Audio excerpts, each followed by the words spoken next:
আসলে আমরা ডেঙ্গু সম্পর্কে আমরা এই ডাক্তারদের কাছে শিখতে এসেছি এখানে।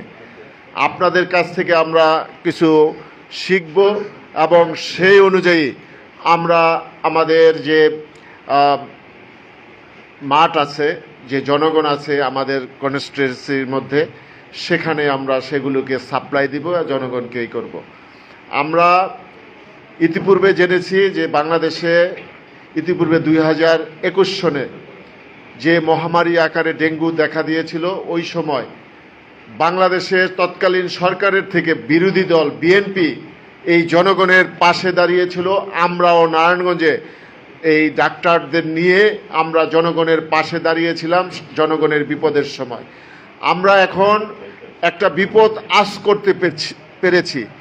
সেই বিপদ আঁচ করতে পেরে আমাদের নেতা তারেক রহমান আজকে আমাদের কেন্দ্রীয় নেতা ডক্টর রফিকুল ইসলাম সাহেবকে আমাদের এখানে প্রেরণ করেছে। কেন? যে আমাদের মধ্যে একটা অ্যাওয়ারনেস তৈরি করার জন্য, আমাদেরকে প্রস্তুত থাকার জন্য, যাতে জনগণ কোনো বিপদে পড়লে, কোনো মহামারী দেখা দিলে আমরা যাতে সে জনগণের পক্ষে আমরা কাজ করতে পারি, এবং আমাদের এটা একটা তৈরি হওয়ার জন্য আমাদেরকে এই আজকের এই সেমিনার। আমি বক্তব্য বাড়াতে চাই না।